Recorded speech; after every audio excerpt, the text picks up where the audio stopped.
Olá, ouvintes! O setor de patrimônio histórico da URGS apresenta uma edição especial do programa Momento do Patrimônio, exclusiva para o YouTube, com praticamente 1 hora de duração. Estão comigo e com o Diego 3 palestrantes do 2º Seminário Comemorativo ao Dia do Patrimônio Histórico, que realizamos de 27 a 29 de agosto no auditório da Faculdade de Arquitetura da URGS. São eles: Carlos Bastan Lacasa, que é graduado em Arquitetura pela Escola Técnica Superior de Arquitetura de Madrid, é gestor cultural, tendo trabalhado em mais de 100 projetos de obras de infraestrutura culturais públicas no Ministério da Cultura, na Comunidade e na Prefeitura de Madrid, onde desenvolveu o projeto Matadouro. Ele é também coordenador geral de bienais de arquitetura na Espanha. Maria Luísa Belido Gant, doutora em História da Arte pela Universidade Carlos III de Madrid, professora de História da Arte, coordenadora do Programa de Doutorado de História e Artes e do Mestrado Universitário de Museologia da Universidade de Granada, e Ana Lúcia Meira, que é graduada em Arquitetura e tem doutorado em Planejamento Urbano e Regional pela URGS. Ana Meira foi servidora do IPHAN de 1983 a 2013, tendo sido superintendente da seção do Rio Grande do Sul de 2003 a 2013. Atualmente é professora no curso de Arquitetura e Urbanismo da Unicinos. Também está conosco a mediadora do seminário, professora doutora Luísa Duran Roca, que é docente da Faculdade de Arquitetura da URGS. Eu, Diego e a professora Luísa Duran Roca nos revezaremos nas perguntas. Vamos começar com o arquiteto Carlos Bastan Lacasa. Arquiteto Carlos, quais são as principais preocupações do arquiteto interessado na proteção e na valorização do patrimônio edificado?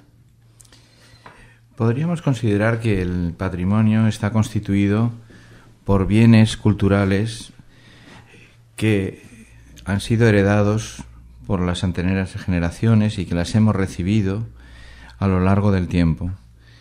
Nuestra primera obligación es transmitir a las próximas generaciones esos bienes que hemos heredado en mejores condiciones, a ser posible, e incluso incrementar ese patrimonio. En ese sentido, las preocupaciones son la identificación de esos bienes, en segundo lugar, la conservación preventiva de esos bienes, si es necesario, la restauración para recuperar valores perdidos que son posibles recuperar, pero también dar un buen uso social a todos los ciudadanos. En ese sentido, aparece el tema de la utilización del patrimonio para contener usos públicos que son necesarios. Y ahí aparece todo el mundo de la rehabilitación, de dar un nuevo uso.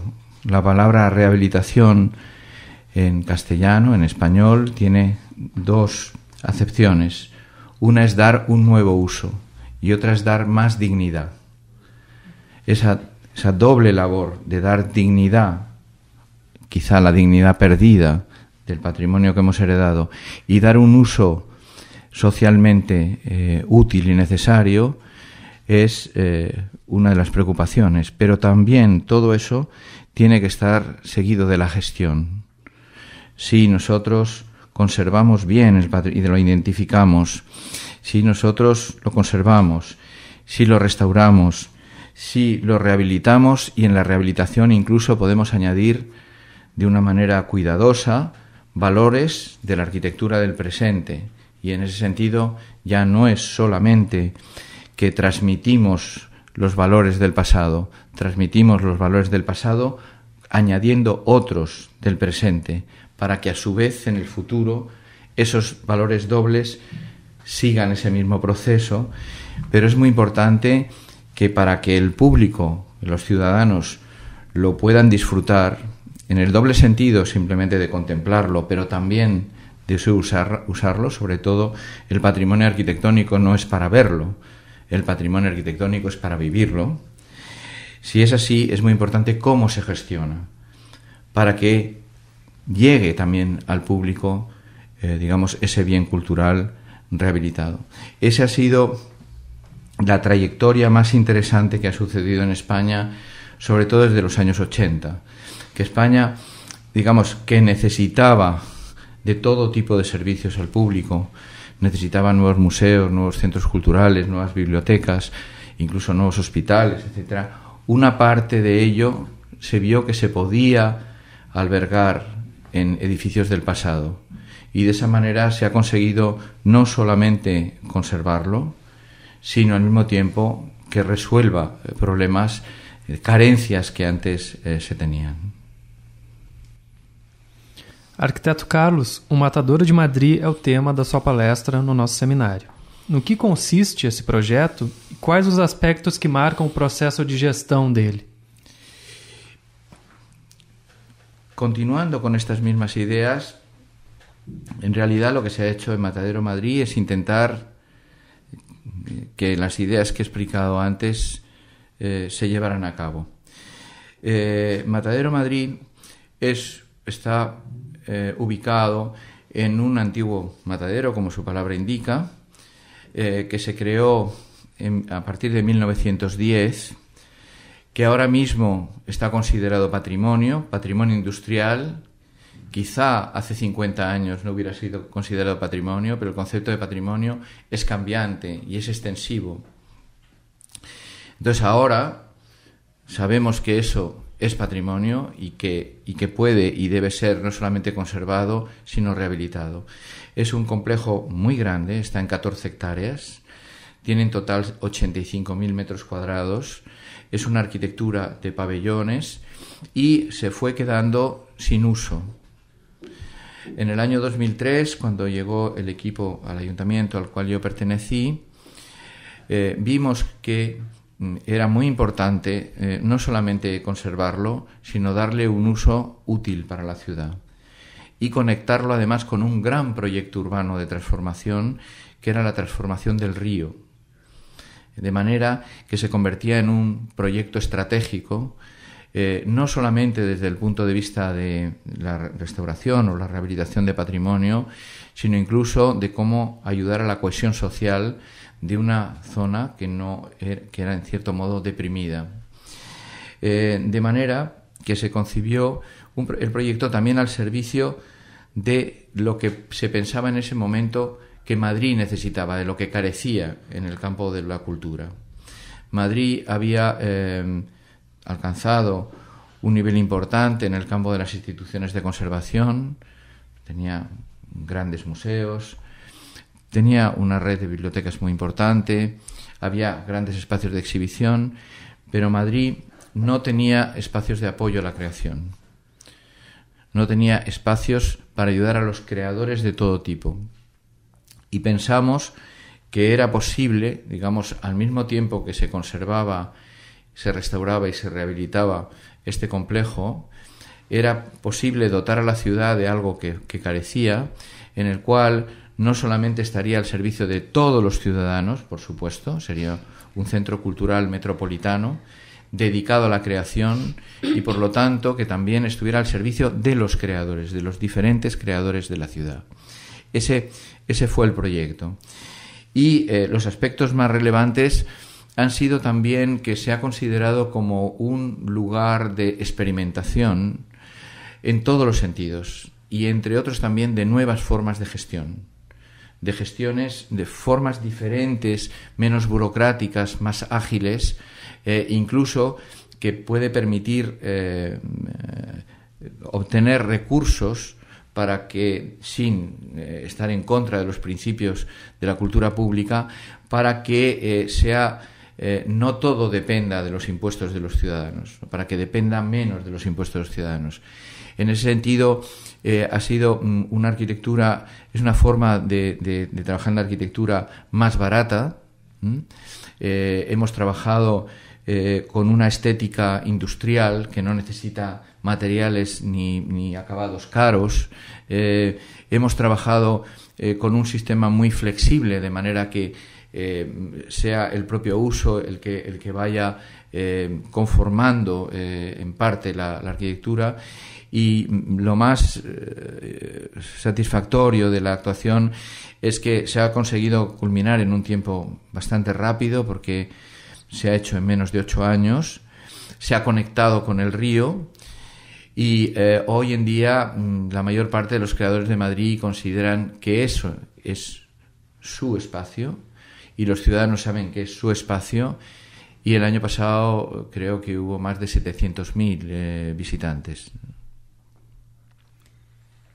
Bom, Carlos, coméntanos las demandas de un proyecto cultural para el siglo XXI.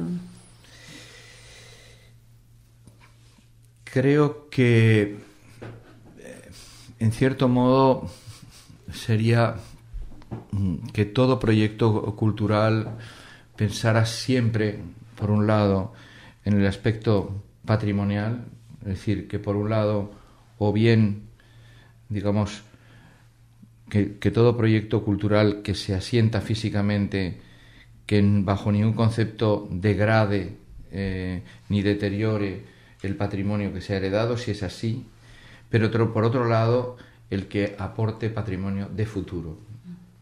Yo creo que hay que ser absolutamente respetuoso con los valores del pasado, pero hay que militar en la cultura de nuestro tiempo. Y yo creo que hay que hacer esa doble valor, pero sobre todo hacerlo al servicio de los ciudadanos.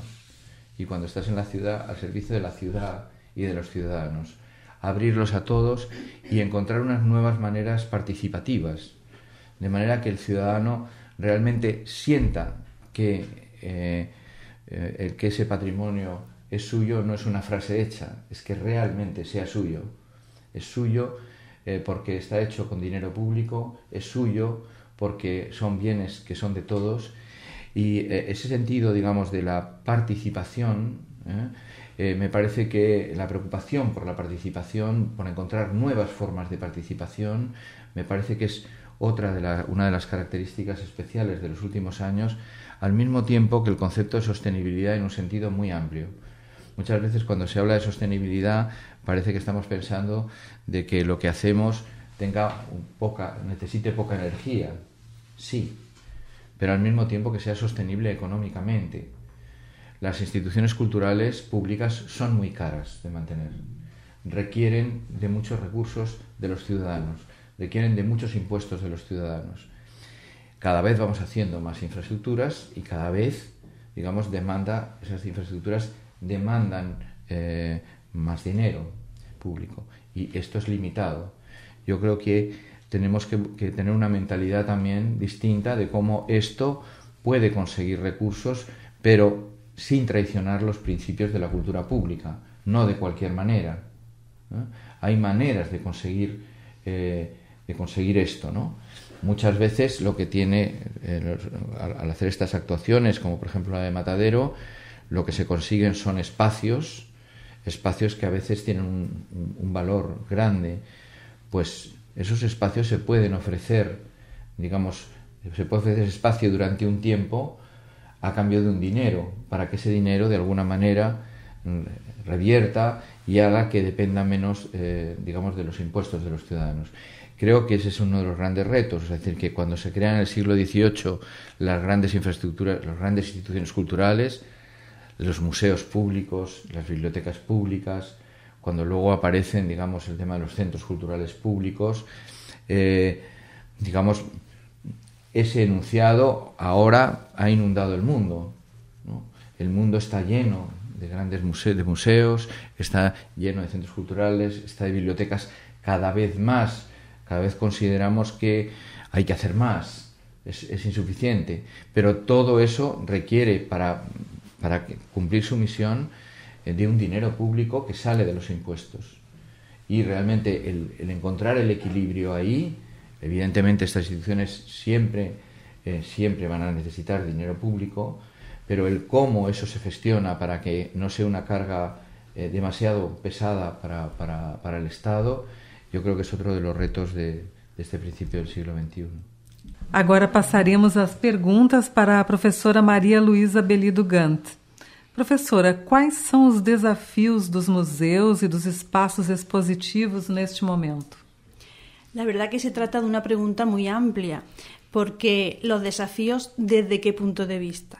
La gestión, la educación, las propias colecciones, la implicación de la institución en la sociedad. Hay que entender que el museo es una institución fundamentalmente poliédrica, con muchas definiciones en sí misma, con lo cual, dependiendo del punto en el que nos pongamos, podremos hablar de unos u otros desafíos. Yo sí pienso, en relación con el tema de la palestra que voy a impartir en este curso, que quizá uno de los grandes retos del museo en este momento es que se abra a otro tipo de públicos. Y me explico. Normalmente, en los estudios de público que se hacen en los museos, la media nos habla de un público, salvo excepciones, de cierta edad. El gran reto es conseguir un público más joven. ¿Cómo podemos conseguir atraer ese tipo de público a los museos? Yo creo que a través de las nuevas tecnologías, de las tecnologías de la información y de la comunicación. Hoy en día, donde prácticamente toda nuestra vida pasa por el teléfono móvil, por el celular, por los videojuegos, después hablaremos si quieren de los videojuegos en relación con los museos, yo creo que uno de los retos que tiene el museo es adaptarse y abrirse a a los lenguajes tecnológicos para atraer a un tipo de público que quizá entiende el museo como una institución un poco al margen de su realidad, que su realidad es otra. Entonces, lo tecnológico vinculado al museo puede crear un tipo de público al que a lo mejor una institución más tradicional o más convencional no consigue llegar. Por eso hoy en día los museos están cada vez implementando más, utilizando más todos los temas relacionados con la tecnología, no solo desde un punto de vista más tradicional, es decir, la tecnología vinculada a la museografía, en lugar de una cartela tradicional pongo una pantalla táctil, sino que el museo lo que está haciendo es utilizando todas las potencialidades del medio digital, es decir, está dentro de las redes sociales y hoy en día cualquier museo que se precie, desde un museíto muy local hasta el Museo del Prado, el MoMA o el Guggenheim, está vinculado a las redes sociales, da información continua de las actividades que esté realizando, pero no solo eso, el museo se convierte en un intermediario que permite que sea el propio usuario el que aporte información y contenido sobre el propio museo. Hay un caso muy significativo, una pequeña anécdota. Normalmente se critica mucho, o por lo menos al principio se criticaba mucho Wikipedia. Se decía que que la información que estaba en Wikipedia, que no era exacta, que no era correcta. Y llegó un momento que los museos se dieron cuenta de que el primer acercamiento que hace un internauta al museo es entrar en Wikipedia y poner Hermitage. ¿Qué hizo el Hermitage? Ellos colgaron la información del museo que ellos querían que apareciera en la Wikipedia. Porque podemos seguir dándonos golpetazos en contra del muro, pero es que no vamos a romper el muro. Utilicemos las potencialidades en beneficio de la institución. Si el público normal va a utilizar, público normal me refiero no especializado, va a utilizar ciertos lenguajes digitales para acercarse al museo, el museo tiene que abrir la mente y utilizar esos mismos lenguajes como forma quizás de captar a outro tipo de público. Professora Maria Luísa, como é a relação entre os novos formatos das artes visuais e os projetos de museologia e como se dá a conservação dessas obras? Bien, cuando hablamos de nuevos formatos visuales, ¿a qué nos referimos? ¿Nos referimos al arte digital o nos referimos a arte de las últimas tendencias? Porque una de las cosas que también ha propiciado, ha dado pie el medio digital, es que surja el arte digital. Un arte digital que se caracteriza fundamentalmente por ser un arte aobjetual, es decir, no son objetos. Es un arte diseñado por creadores digitales desde la pantalla de un computador para ser visto desde la pantalla de un computador. En ese sentido, ¿cuál es el papel del museo? ¿Convertimos la sala de un museo en un cibercafé, donde yo pongo todos los monitores del ordenador, del computador para que se puedan ver? Es decir, yo pienso que el reto es que quizás ese tipo de creaciones, su espacio expositivo no es un museo, no debe ser un museo. ¿Qué ocurre? Que al final detrás de esas obras están los creadores, que siguen tentándose de que sus obras entren en el museo, con lo cual se produce un contrasentido. Son obras que se crean para ser vistas a través de la red y a través de un computador y terminan entrando al museo porque en el fondo el museo es la institución que legitima esas obras. Si esas obras están en el museo, tienen más calidad, se sobreentiende que son mejores, porque el museo, institución del siglo XVIII, sigue dándole valor a esas obras que se están haciendo en el siglo XXI. Con lo cual, dependiendo de qué hablemos del punto de las obras de creación, podremos hablar de una forma o de otra. Si nos referimos a unas obras de creación contemporáneas, pero objetuales, objetos, yo pienso que el gran reto, y hoy que hemos estado visitando el Museo Ibere Camargo, que es fantástico, el gran reto es conseguir que haya un diálogo entre la arquitectura del edificio y las propias colecciones, que no siempre se consigue. Muchas veces nos encontramos unos contenedores fantásticos con una colección no adecuada para el espacio, o nos encontramos una obra fantástica en unos espacios arquitectónicos a lo mejor demasiado tradicionales. Yo creo que uno de los grandes aciertos del Ibere Camargo es ese diálogo que se establece, sobre todo en las salas expositivas de la última planta, entre la exposición, en este caso temporal, y la propia arquitectura del edificio. Para concluir, María Luisa, ¿cómo tornar más accesible a una exposición o un proyecto museológico sin perder la profundidad conceptual? Bien, lo primero que yo me gustaría matizar es que no hay que entender que la accesibilidad o la divulgación implica menos profundidad. Un proyecto puede ser muy divulgativo, puede tener una gran accesibilidad al público y no por eso presuponer que el conocimiento es algo elitista, ¿no? Precisamente mientras que el proyecto se da más a conocer, es más accesible, cumple más la propia función social que tiene la institución. Con lo cual, yo pienso que el reto es crear equipos interdisciplinares. Es decir, muchas veces decimos, bueno, ante un gran proyecto, detrás hay un gran equipo. Una vez alguien dijo, yo me apropié de esa idea porque me parece muy interesante, que no hay que hacer equipos interdisciplinares. Tenemos que tener profesionales interdisciplinares. Es decir, a mí no me sirve un equipo donde hay un museólogo, un arquitecto, un diseñador gráfico y un informático que no se ponen en contacto entre sí, que no utilizan el mismo lenguaje. Yo lo que quiero es que una persona tenga su especialidad, pero después entienda el lenguaje del informático del museólogo tal. Entonces, si nosotros hacemos proyectos donde esa interdisciplinaridad se da, el papel del educador es fundamental. Esa es un poco la guinda que puede hacer un proyecto accesible al público o no accesible, sin que en ningún momento eso implique bajar la calidad, la profundidad del eso. Porque si nosotros hacemos proyectos muy elitistas, está muy bien, podemos decidir que vamos a hacer un proyecto muy elitista, pero es que en el fondo lo que estamos haciendo es pervirtiendo la propia esencia de la institución, que es difundir y dar a conocer las colecciones que sean.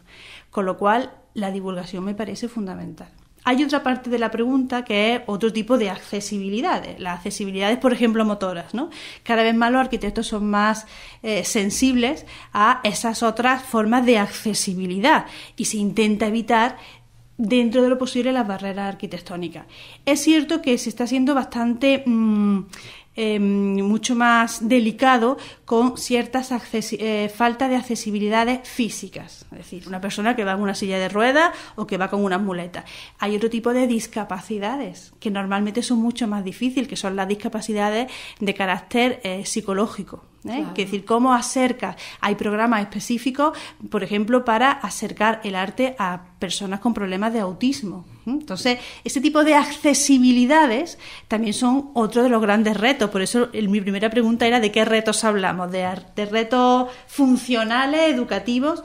Entonces, yo creo que el museo, que surge a finales del 18, que de toda la vida siempre se habló del museo como una institución en crisis, bueno, pues en el siglo XXI seguimos hablando del museo y seguimos viendo que es una apuesta que los arquitectos, los historiadores, los gestores pueden usar para acercar a la sociedad un tipo de bienes que, como al principio ha dicho el arquitecto Carlos Bastán, hemos recibido y tenemos que dejar como mínimo en las mismas o en mejores condiciones que para las generaciones futuras. Al servicio de los museos, llamemos de conocimiento, las nuevas tecnologías tienen un campo ilimitado. Pero en los museos de arte, la introducción de la tecnología, desde mi punto de vista, no puede hacerse de cualquier manera. Si nosotros colocamos al lado de las meninas a 5 centímetros un video, aunque sea excelente, sobre cómo se pintaron las meninas, y a otros 5 centímetros una radiografía de las meninas, realmente yo creo que, como decía Walter Benjamin, el aura de esa obra quedaría de alguna manera dañada, ¿no? ¿Cómo ves tú ese tema de la introducción de las tecnologías, la necesaria introducción de las tecnologías en los museos de arte? La mejor tecnología es la tecnología invisible. Es decir, la tecnología tiene que estar, pero nunca debe competir con la obra. O sea, la tecnología es una herramienta con una acepción muy positiva del término herramienta, quiere decir, la herramienta no como algo secundario, no puede ser algo muy importante, pero que está al servicio de la obra. En ningún momento, por lo menos desde mi punto de vista, en ningún momento planteo que la visión en una pantalla de las meninas va a evitar el ir a ver las meninas. Pero la tecnología lo que hace fundamentalmente es democratizar el acceso. Yo me quiero ir todos los fines de semana a Nueva York a ver la última exposición en el MoMA. No puedo ir. Pero sí puedo tener un acceso, conocimiento de la exposición que se está haciendo en el MoMA a través de la exposición virtual que el MoMA está haciendo en ese momento. Eso es conocimiento. La otra parte, que es la del deleite, que es la del disfrute, en ningún momento, desde mi punto de vista, la tecnología la puede usurpar. O sea, siempre preferiremos ir a ver la última exposición al MoMA que verla en la página web del museo. Pero si no puedo ir al MoMA, sí puedo tener un primer acercamiento a ese bien. Y además se ha demostrado también, porque bueno, las tecnologías parecen que es algo muy reciente, pero ya llevamos 20 años hablando del tema. Aquellas instituciones que tienen una mayor presencia en la red son las que terminan recibiendo un mayor público real. Porque el problema es que, y antes también hacía ese comentario Carlos, hay tantos museos, hay tantas exposiciones, hay tanta oferta cultural. Muchas veces nos quejamos los que estamos dentro de la poca oferta cultural que hay, ¿no? Hay mucha oferta cultural. Hay tanta oferta cultural que me tienen que elegir a mí frente a las otras posibilidades culturales de Madrid. ¿Cómo me doy yo a conocer? Aparte, por supuesto, de los sistemas tradicionales de marketing, a través de las tecnologías. ¿Qué hacemos cuando hacemos una visita a cualquier institución, a cualquier ciudad? Yo entro en Internet, veo qué exposiciones hay, qué museos, con qué horarios, qué... Entonces, la tecnología puesta al servicio del conocimiento, cuando está en la sala del museo, lo más invisible posible para que no se produzca ese diálogo innecesario, pero como un instrumento fundamental de difusión de la institución. Conversaremos agora com a professora Ana Lúcia Meira. Professora, por que o patrimônio é uma ideia em transformação?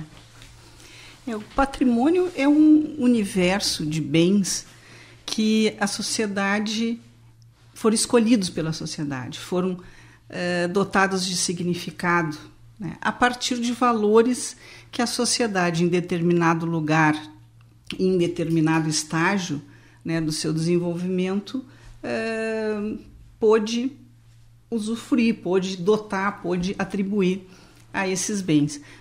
Os valores da sociedade, como disse o professor Carlos, eles mudam com o tempo. Por exemplo, há bens patrimoniais que foram tombados nos anos 40 que talvez hoje já não fossem dotados de significado para a nossa sociedade. Bens que nós consideramos significativos hoje não foram considerados assim nos anos 40, nos anos 50, né? Então, é uma modificação quase que diária, né? E potencializada hoje pelas redes sociais, pela velocidade com que o conhecimento sobre as coisas, sobre o nosso universo chega até cada um de nós, né? No caso brasileiro, essa trajetória de mudança, né, dos valores é bem interessante porque o patrimônio, a construção da ideia de patrimônio no Brasil surgiu em nível nacional e a partir de um grupo de intelectuais da vanguarda artística da época. Então, ao contrário de muitos países onde eram os intelectuais conservadores, né, que admiravam o passado, que queriam voltar ao passado, que o passado era bom, no Brasil foram justamente jovens que entendiam que o passado brasileiro podia ser um grande salto para o seu futuro, né? Então, com uma visão muito contemporânea, digamos, do que poderia representar essa noção de patrimônio para a construção da nação brasileira, que não fazia muito tempo tinha se independizado, né, enfim, tinha proclamado a sua independência. Então foi um esforço enorme junto a outras iniciativas também do governo de Getúlio Vargas, no sentido de construir uma nação, né? E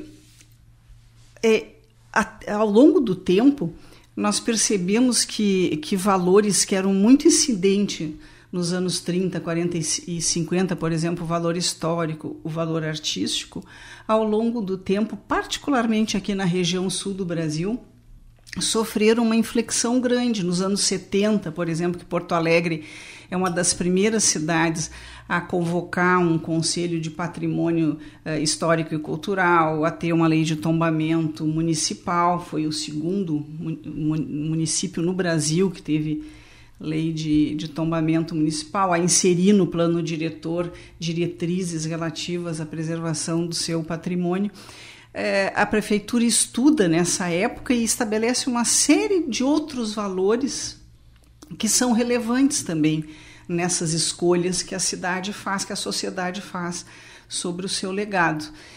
Então, valores como de referência cultural, raridade formal, compatibilização urbana, são muito novos no contexto brasileiro da época e pontuam as escolhas que são feitas a partir dos anos 70. Né? Mais recentemente, a inserção das questões relativas ao patrimônio imaterial, que são muito fortes no Brasil, né? O contexto cultural brasileiro é riquíssimo, é vastíssimo, né?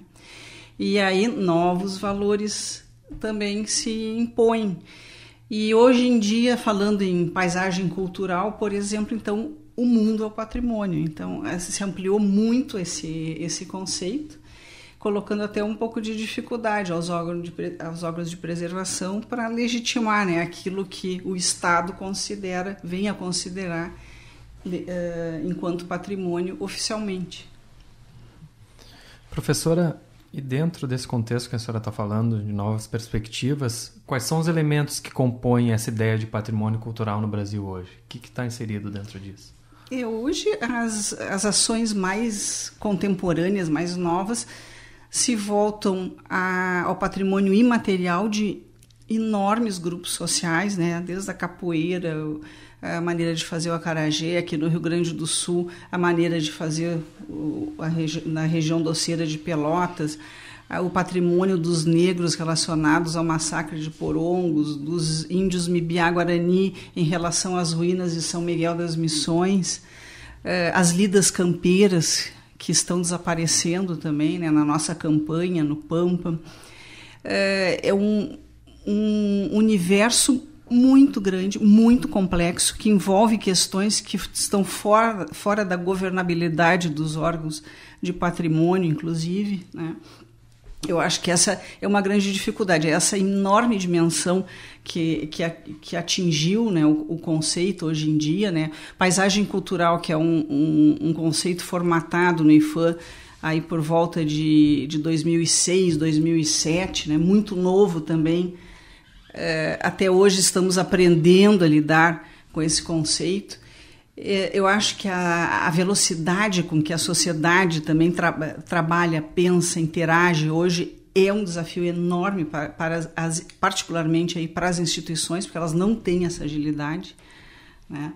Não conseguem na sua burocracia albergar essa complexidade de sentidos, de manifestações, enfim, que se apresentam hoje em dia.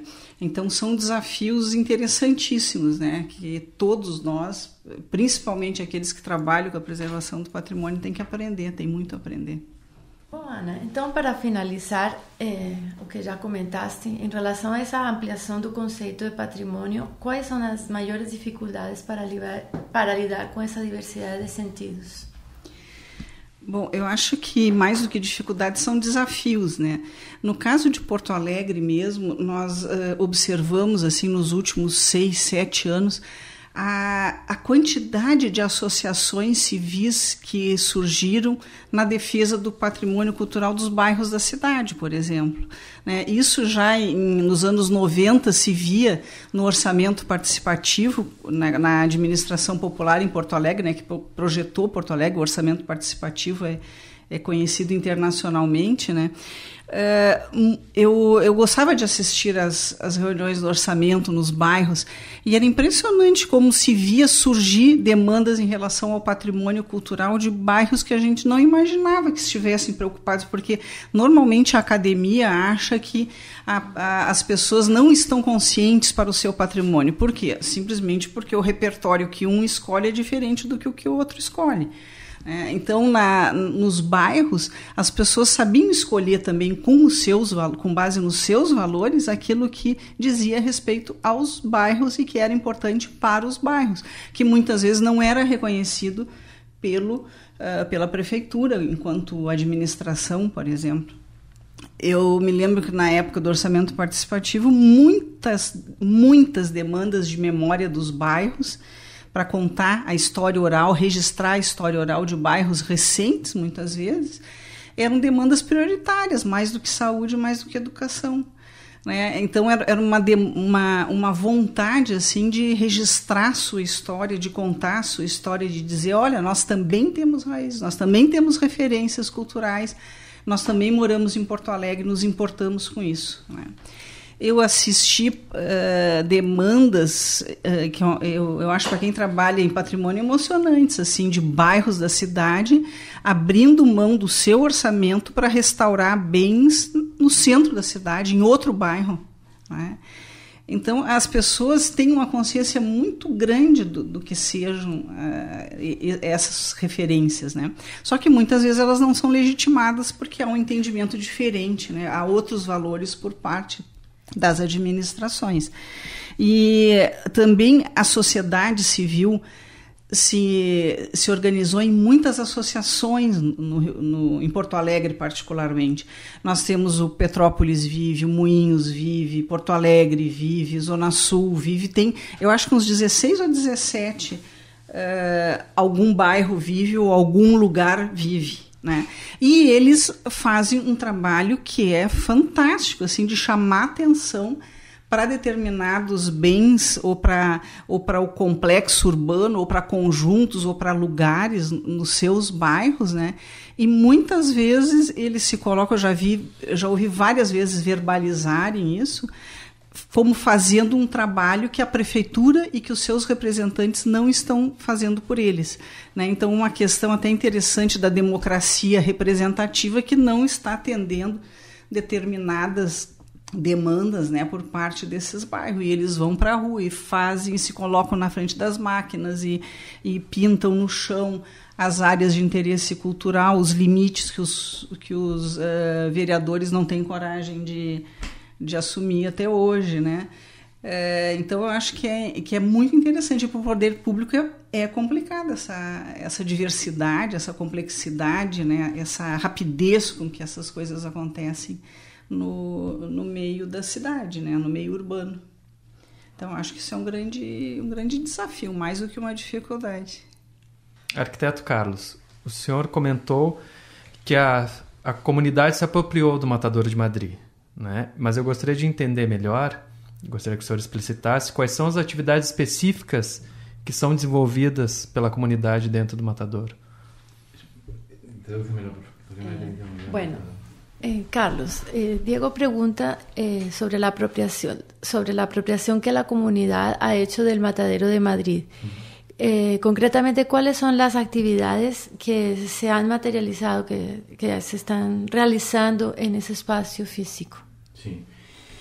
Bien, en primer lugar, Matadero es un complejo que se ha abierto totalmente a la ciudad. Era un complejo físico que estaba vallado y ahora está abierto y conectado con un parque del río, en el cual cualquiera puede entrar libremente, ni siquiera a un horario determinado, puede entrar gratuitamente.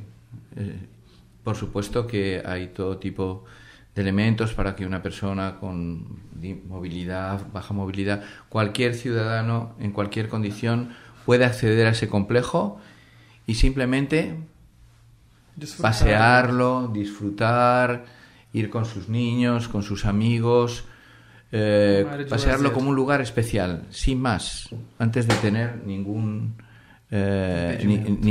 uso concreto. Por otro lado, es un lugar agradable para relacionarse con el patrimonio y tener usos que no son estrictamente culturales. Por ejemplo, hay 2 buenos cafés o 2 buenos en los cuales en unos lugares muy especiales de rehabilitación uno puede tomarse un café o puede almorzar o puede cenar o puede descansar. Hay muchos sitios de descanso en los cuales pueden estar las personas simplemente sentadas, charlando, relacionándose. En los espacios libres, por ejemplo, pueden acceder los ciclistas desde el parque y tienen preparado para que puedan dejar sus bicis ¿no? Y luego ya está, en el campo estrictamente cultural, digamos, hay una oferta muy amplia, dirigida absolutamente a todas las edades. Es decir, los niños pueden tener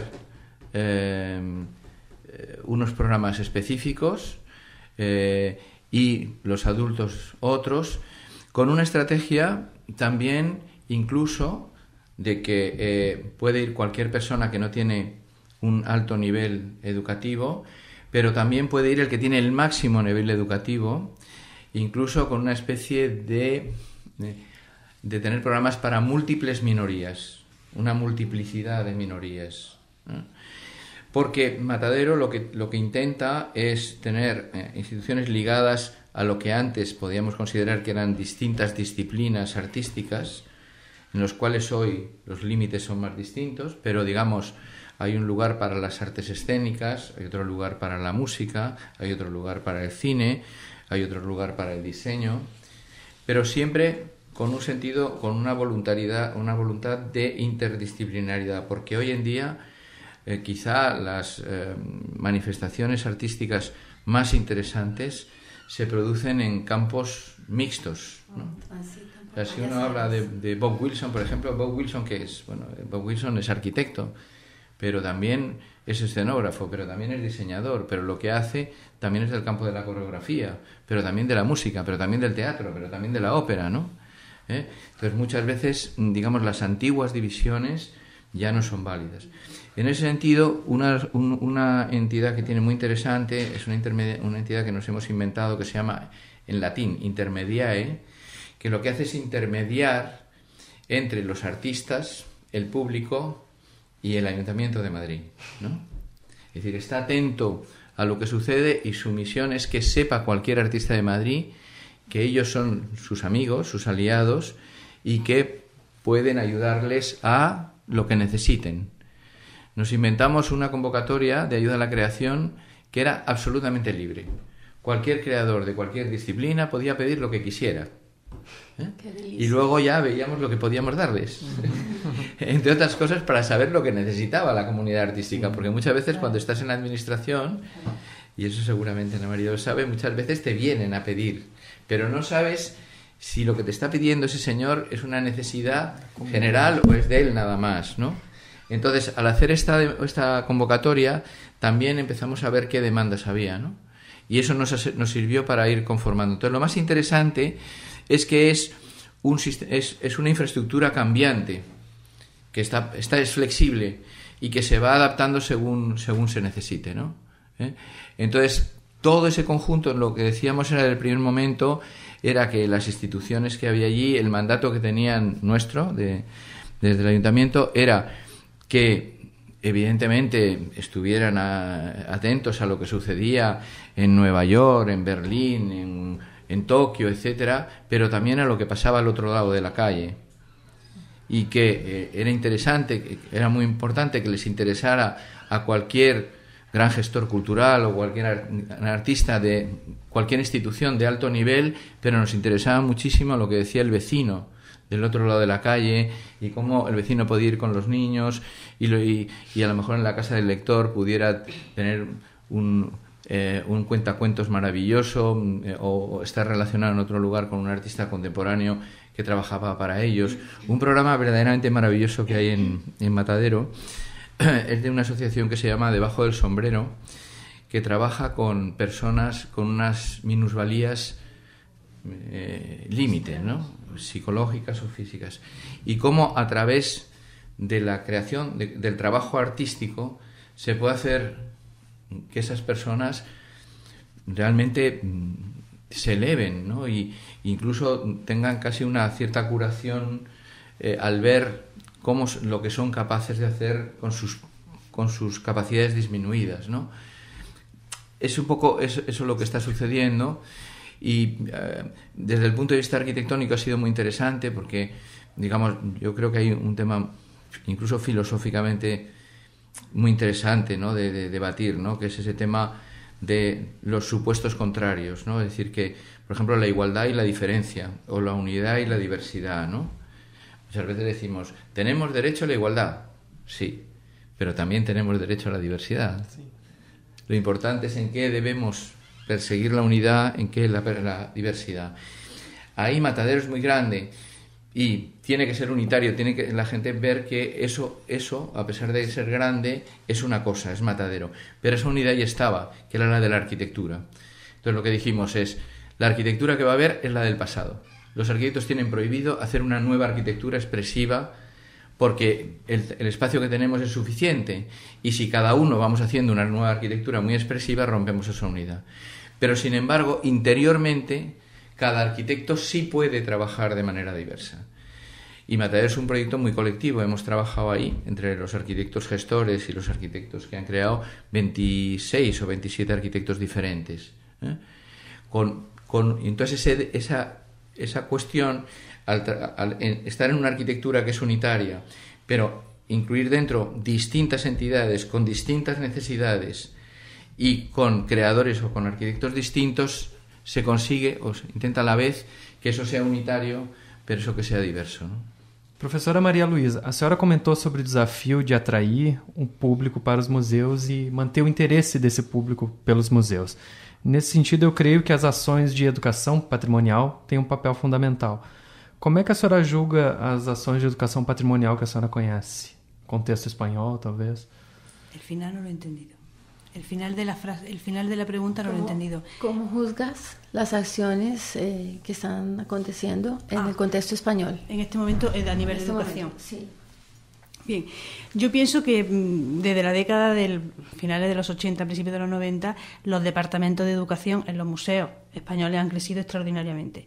Tanto es así que, como al principio dije, que el museo es una institución poliédrica, dependiendo del momento en el que nos pongamos en la historia del museo, ha habido veces donde se le ha dado mucha más importancia a la difusión, mucha más importancia a la educación, mucha más importancia a la exhibición. En este momento estamos en un punto en el que los temas de difusión y de educación son los fundamentales. Son los fundamentales por una cuestión, si quieren, muy obvia. Un niño que va a un museo será un adulto que vaya a un museo. Eso está. Entonces hay que hacer clientela desde el principio. ¿Cómo se puede hacer eso? Fundamentalmente creando, como decía el arquitecto Bastán, creando programas adaptados a todo tipo de públicos. Quizás el reto no es tanto atraer un público infantil, porque el público infantil lo lleva su padre, sus padres, o lo lleva al colegio. Yo pienso que el reto es cuando ese público infantil empiece a ser autónomo, que ya no va a ir ni con el papá ni la mamá, ni va a ir con el colegio, y todavía no es un adulto. Por eso quizás sea ese tipo de público el que a mí más me interesa.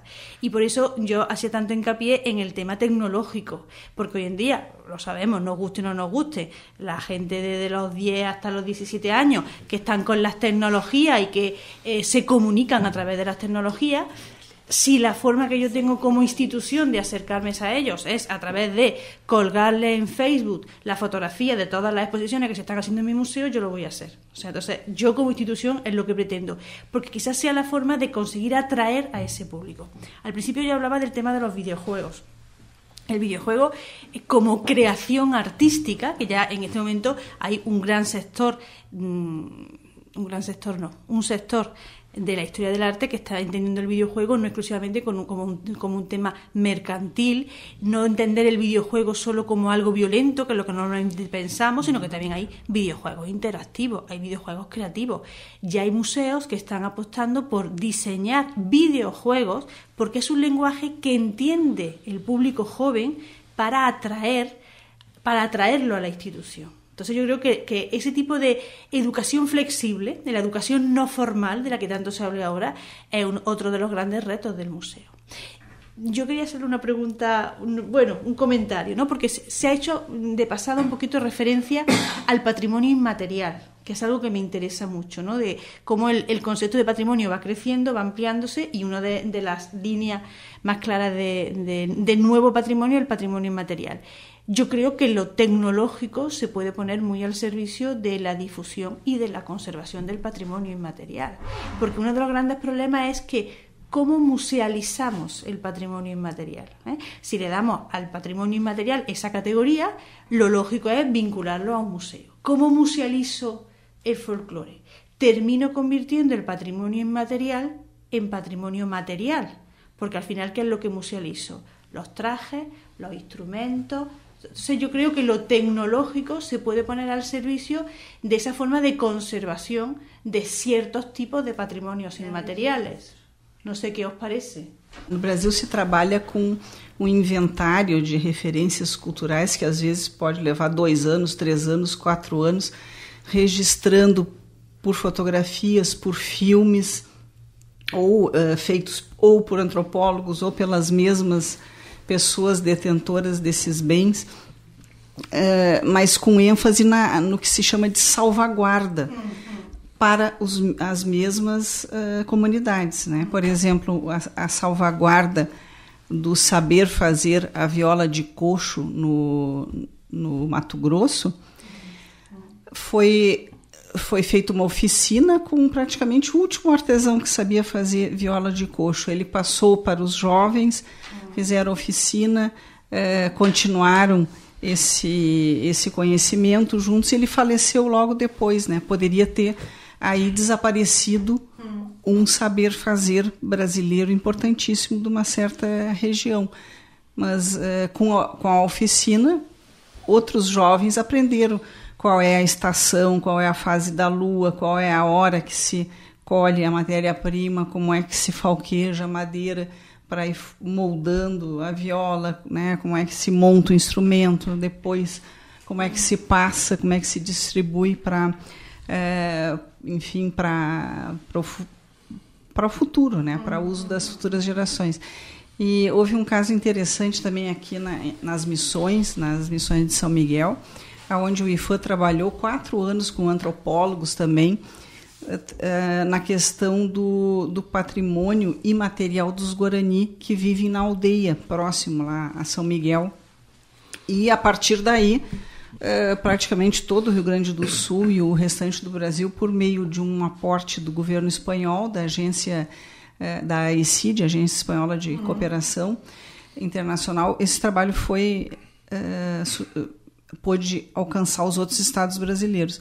E os jovens Guarani se reportaram ao IFAM dizendo que eles estavam incomodados por serem filmados e fotografados por antropólogos brancos, que eles queriam contar a sua história, né? A sua versão, registrar o seu patrimônio.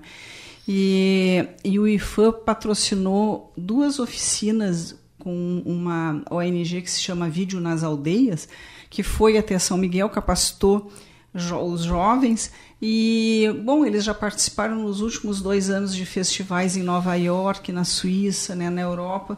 Eles, de São Miguel para o mundo, no sentido de mostrar aquilo que eles filmam e a maneira como eles olham a sua cultura, né, que é tão mal compreendida e tão excluída, né, como a gente sabe da sociedade hoje. Então, é interessante trabalhar com essas...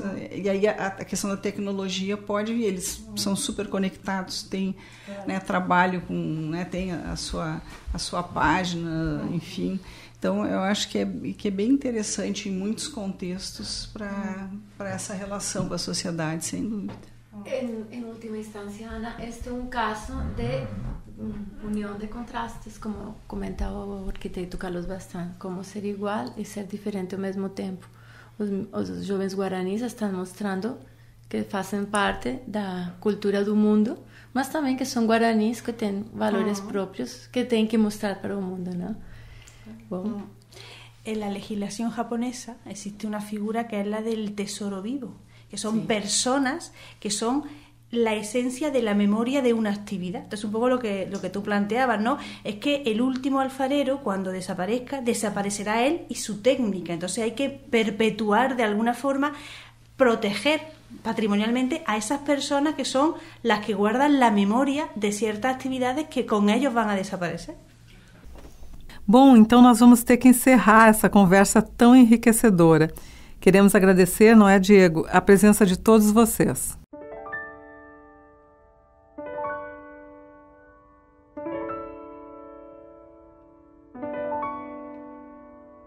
Nós conversamos hoje com 3 palestrantes do 2º Seminário Comemorativo ao Dia do Patrimônio Histórico, realizado pelo SPH de 27 a 29 de agosto, no auditório da Faculdade de Arquitetura da URGS. O arquiteto e gestor cultural Carlos Bastán Lacasa, que apresentou a palestra Matadouro de Madri, Patrimônio Industrial e Renovação Urbana, a professora doutora Maria Luísa Belido Gant, docente de História da Arte da Universidade de Granada, que apresentou a palestra Novos Âmbitos da Musealização entre o Objeto Tradicional e as Novas Tecnologias, e a professora doutora Ana Lúcia Meira, docente no curso de Arquitetura e Urbanismo da Unicinos, que apresentou a palestra Patrimônio, uma ideia em transformação. Esteve também conosco a mediadora do seminário, professora doutora Luísa Duran Roca, que é docente na Faculdade de Arquitetura da URGS. As apresentações expostas pelos palestrantes no 2º Seminário Comemorativo ao Dia do Patrimônio Histórico estão disponíveis no nosso site, exceto aquelas em que há restrições quanto ao uso de imagens. O endereço do site é www.predioshistoricos.urgs.br.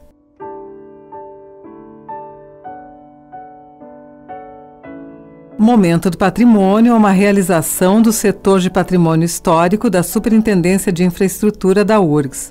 Produção e apresentação de Guta Teixeira e de Diego De Vincenzi. Gravações Eloy Lopes e Fernando Rabelo.